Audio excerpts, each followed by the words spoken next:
When I purchased shares in Cable Bahamas was offering a service that I appreciated.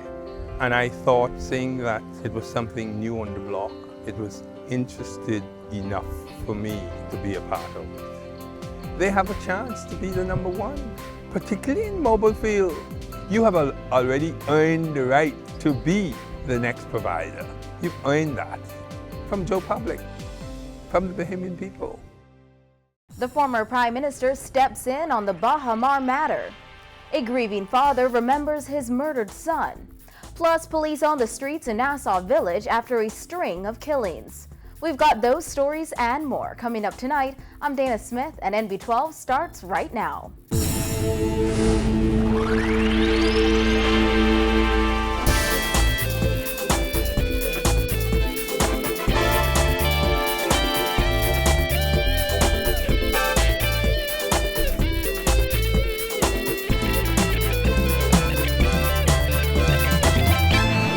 Tonight, as Baha talks resume in China, former Prime Minister Hubert Ingraham added a new dimension to the Baha saga when he wrote to the developer's contractor, lender, and CEO, expressing disappointment over their deteriorated relationship and calling for a speedy resolution to the messy dispute.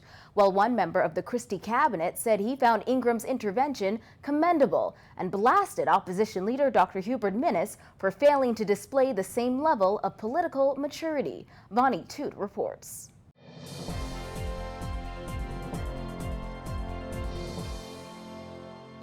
Labor Minister Shane Gibson says he finds it commendable that former Prime Minister Hubert Ingraham would write to bank officials expressing hope for a speedy resolution to the Baha dispute. However, he says what he finds petty is the stance taken by Ingram's successor, opposition leader Dr. Hubert Minnis.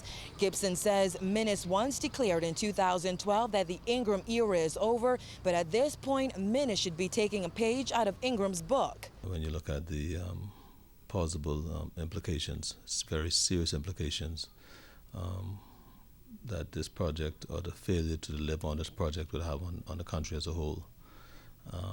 And so, I mean, you're looking at it affecting our GDP, you're looking at it affecting thousands of Bahamians, you're looking at the small businesses who do business with them. I mean, it's just, implications just so far-reaching.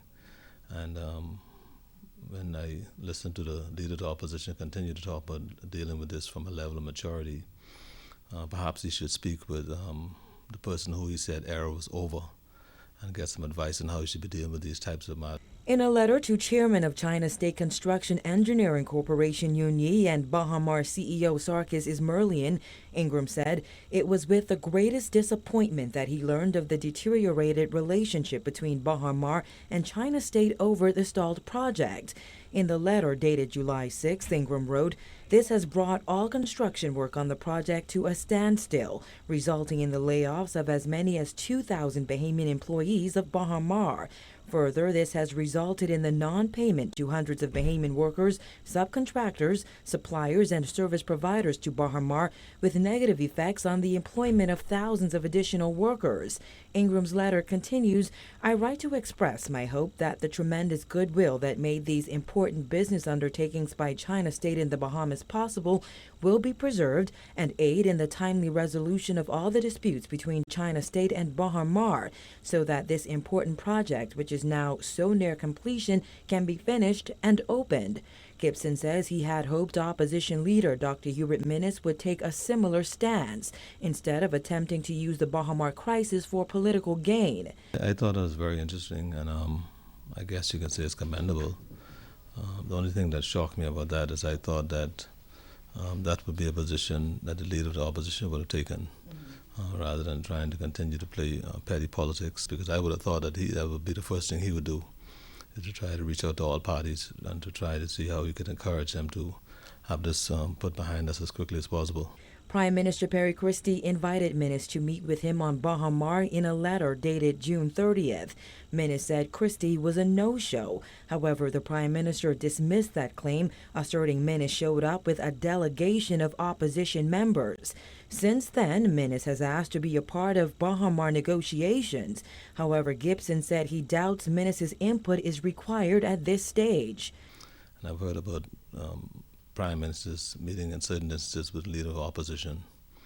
I've never heard about the prime minister inviting a leader of the opposition to a meeting, and he bring a whole contingency of people. He bring I don't know how many persons he brought, but the point is you have a duty as a leader of the opposition, not as the leader of a political party. And so if the leader of the opposition is invited to a meeting, and to a meeting that he's invited to by the prime minister, I think it is inappropriate that you would bring all of your party officers trying to bombard the meeting and playing politics. This is not about politics. Gibson said while Menes has a responsibility as opposition leader, he would be more successful in playing a role if he hadn't gone about it the wrong way. I think he's making a huge mistake. And so for the leader of the opposition to want to play a role, I think it's important for him to know what's going on, and then important for him to lend a hand if he could, where it's needed. I don't think it's needed at this stage. Based on the information I have, I don't think it's needed at this stage. But for me personally, I think he's going about it the wrong way. A government delegation headed by Attorney General Allison Maynard Gibson is in China for talks with officials from China Exim Bank, the construction company, and Baha Mar. The aim is to get the project completed and open for business. Given the far-reaching implications of this matter, the labor minister said government officials hope to put it behind them very soon. Reporting for NB12, I'm Vonik Toot. Well, Baha Mar today effectively called on those involved in negotiations to refrain from making public statements on the matter. In its latest statement, Baha Mar also pointed out that government is supposed to be neutral in the process.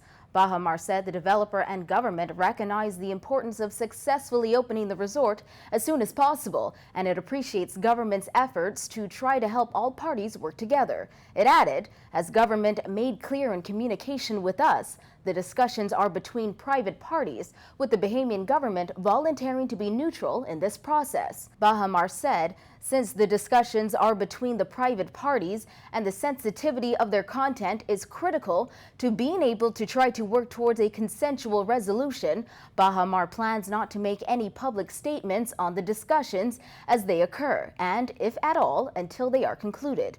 We would hope all those attending conduct themselves in a similar fashion so that the private parties have the most conducive environment in which to undertake this effort. Baha Mar's statement comes amid widespread commentary on the dispute and after Foreign Affairs and Immigration Minister Fred Mitchell hit back at the resort for its strongly worded statement last week.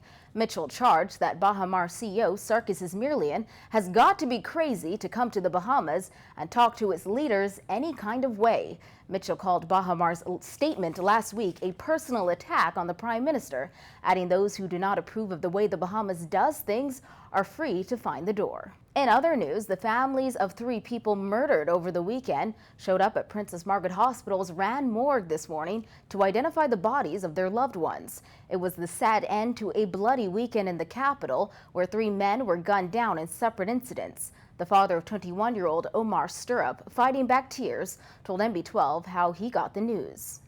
Well, it come to a shock to me,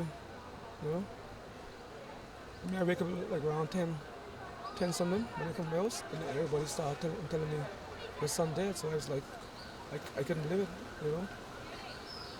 Yeah.